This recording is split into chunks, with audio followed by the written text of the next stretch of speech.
Hi! இன்னைக்கு நம்ம வந்து ஒரு சூப்பரான, ஆரோக்கியமான ஒரு ப்ரிப்பரேஷன் ஆஃப் த ரெசிபி தான் நம்ம பார்க்க போறோம். இந்த ரெசிபி வந்து அதான் கஞ்சி மாவு தான். கஞ்சி மாவ பத்தி நெறைய பேர் என்கிட்ட வந்து பெர்சனலா கேட்டுருக்காங்க. சரி நானும் போடுறேன்னு சொல்றதுக்கு டைம் இல்லாதனால இப்ப நான் போட்டிருக்கேன். இதுல வந்து நான் சில பொருட்கள்லாம் காமிச்சு ஃபர்ஸ்ட் வீடியோலயே எடுத்திருப்பேன். வறுக்கிறது எப்படி எப்படின்னு. அந்த பொருட்களோட கூட நீங்க ஸ்டாப் பண்ணிக்கலாம்.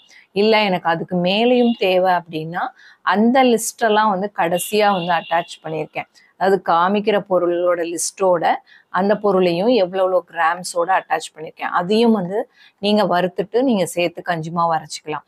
ஒண்ணு வந்து கஞ்சி மாவு அரைக்கும்போது, ஹை ஃப்ளேம்ல வச்சு வறுத்துட்டீங்கன்னா, அது சரியா வறுபடாது. பார்க்கறதுக்கு மேல மட்டும் தான் வறுபட்டுருக்கும். உள்பக்கம் வறுபட்டுருக்காது. இப்போ கருப்பு கொண்டக்கடலைன்னு எடுத்தோம்னு வச்சுக்கோங்களேன், அது நல்லா வறுபடணும். அத வந்து ஸ்லோ ஃபயர்லயே வச்சு கொஞ்சம் கொஞ்சமா வறுக்கணும். வறுக்கறதுக்கு நிச்சயமாவே கை வலிக்கும். ஆனா ஒரு கஷ்டமான ஒரு ப்ரிப்பரேஷன் தான். அதனாலேயே சோம்பேறித்தனமா எல்லாருமே வெளியில கடையில வாங்குறது தான் நம்ம பண்ணிட்டு இருக்கோம்.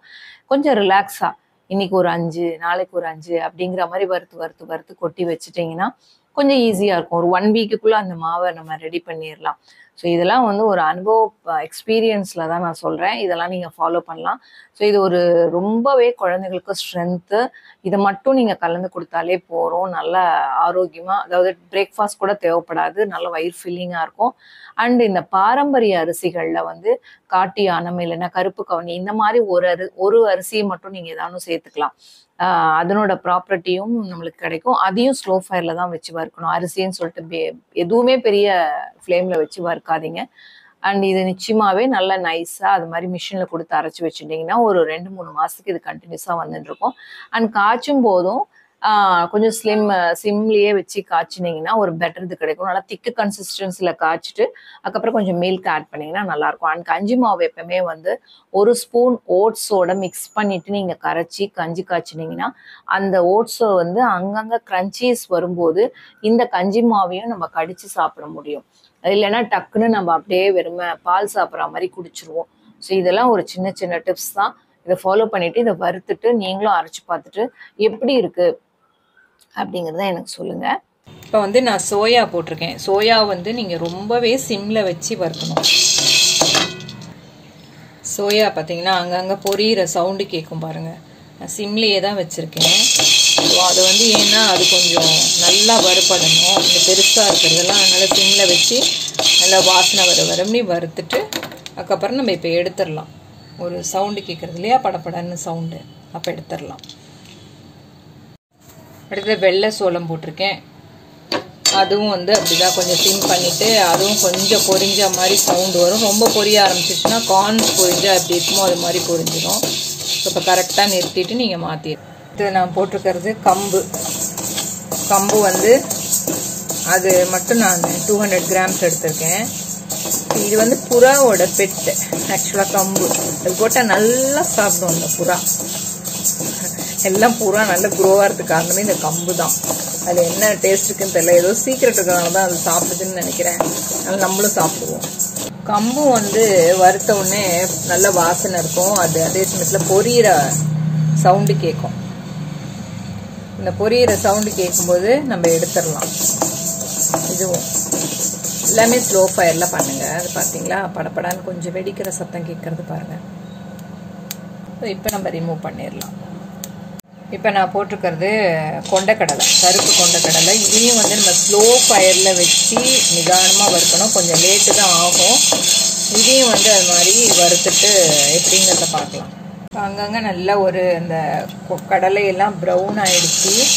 அதுக்கப்புறம் கொஞ்சம் கொஞ்சம் வெடிச்சு வருது பார்த்தீங்களா, இந்த மாதிரி வெடிச்சு வர மாதிரி ஒயிட் கலர் போர்ஷன் தெரியுது பாருங்க. அப்போ நம்ம எடுத்துடலாம்.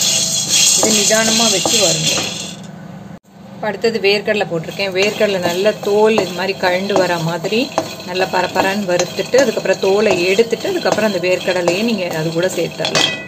பாதாமியும் நல்லா வறுத்து எடுத்துட்டோம். இந்த மாதிரி சவுண்ட் கேட்கும் பாருங்க, பட்டு பட்டுன்னு சவுண்ட் கேட்கும்போது அதையும் எடுத்துடலாம். பாதாமும் ஒரு 100 கிராம் போட்டிருக்கேன். உங்களுக்கு விருப்பம் இல்லைன்னா போட வேணாம். இன்னெல்லாம் எடுத்துருக்கிற பொருள் நான் வந்து இது வந்து இட்லி அரிசி உங்களுக்கு தெரியும் இல்லையா, அது ஒரு 100 கிராம் எடுத்திருக்கேன். அப்புறம் ஃப்ளாக்ஸ் சீடு ஆலிவதன்னு சொல்கிற இந்த இது வந்து ஒரு 50 கிராம்ஸ் எடுத்திருக்கேன். இதுவும் வறுக்கணும் இதெல்லாமே. அப்புறம் சுக்கு, இந்த தோலை வந்து நல்லா இந்த சீவல் வச்சு சீவிடணும். சீவிட்டு அதுக்கப்புறமா இதையும் கொஞ்சம் உடச்சிட்டு அதையும் வறுத்துட்டு போட்டுடலாம். அதுக்கப்புறம் ஏலக்காய், ப்ரௌன் ஏலக்காய் ப்ளஸ் பச்சை ஏலக்காய் ரெண்டுத்தையுமே மிக்ஸ் பண்ணி ஒரு இந்த குட்டி கப்பலாக ஒரு 20-25 ஏலக்காய் எடுத்து வச்சுருக்கேன். இதையும் வறுத்துட்டு நம்ம எல்லாத்தையும் ஆட் பண்ணிட போகிறோம்.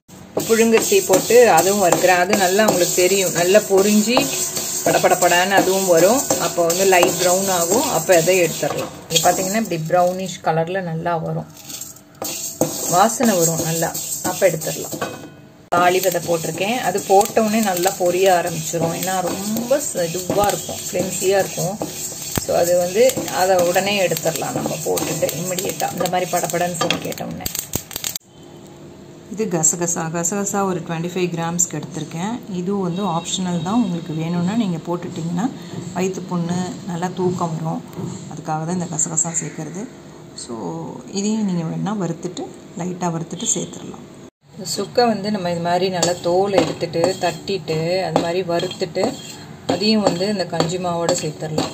ரொம்ப நல்லா வறுக்கணும், நல்லா மீடியமாக கொஞ்சம் அந்த வாசனை லைட்டாக வரும். அப்போ ஸ்டாப் பண்ணால் போதும். மக்காச்சோளம் வந்து நம்ம போட்டுட்டு இது மாதிரி பாருங்கள் நல்ல ஒரு வாசனை வரும். பொரியறதுக்கு முன்னாடி எடுத்துடணும். இதுவும் 100 கிராம் தான் போட்டிருக்கேன். ஒன்று வெடிக்க ஆரம்பிச்சிச்சுன்னா எல்லாம் வந்து கார்ன்ஸ் மாதிரி வெடிக்க ஆரம்பிச்சிடும்.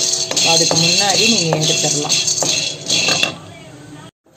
அப்புறம் ஏலக்காயும் போட்டேன். இப்போ ப்ரௌன் ஏலக்காய் உங்கள்கிட்ட இல்லைன்னா பரவாயில்ல, அதை பற்றி கவலைப்படாதீங்க. பச்சை இருக்குன்னா பச்சையே போடுங்க, ஒன்றும் பிரச்சனை இல்லை.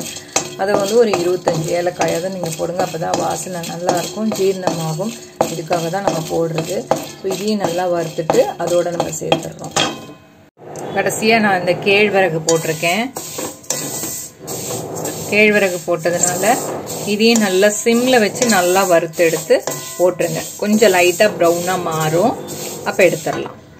அதுக்கப்புறம் கருப்பு உளுந்து அதுவும் ஒரு 100 கிராம் எடுத்து அதையும் வறுத்துடணும். அப்புறம் ஜவ்வரிசி அதுவும் ஒரு 100 கிராம் எடுத்து அதையும் வறுத்துடலாம். அப்புறம் சிவப்பரிசி 100 கிராம் எடுத்து அதையும் வறுத்து போட்டுடலாம். அப்புறம் சம்பா கோதுமை அதுவும் 100 கிராம் அதையும் வறுத்து போடணும். அதுக்கப்புறம் நார்மல் கோதுமை, நம்ம சப்பாத்திக்கு பண்ணுற கோதுமை 100 கிராம் எடுத்து அதையும் வறுத்துடலாம். அப்புறம் பச்சைப்பயிரும் ஒரு 100 கிராம்ஸ் போட்டு அதையும் வறுத்து எடுத்து அதில் போட்டுடலாம். அப்புறம் பொட்டுக்கடலை அதுவும் 100 கிராம். இதெல்லாம் வறுத்ததுக்கப்புறம் இப்போ இதில் ஒரு லிஸ்ட் கொடுத்துருக்கேன் பாருங்கள், என்னென்னலாம் வறுத்தது. வறுக்காமல் இருக்கிறதெல்லாம் நீங்கள் வறுத்து ஆட் பண்ணிக்கலாம்.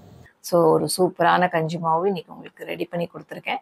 செஞ்சு பார்த்துட்டு யுவர் ஃபீட்பேக் ஷேர் பண்ணுங்கள், கமெண்ட் பண்ணுங்கள், லைக் பண்ணுங்கள் அண்ட் சப்ஸ்கிரைபும் பண்ணுங்கள்.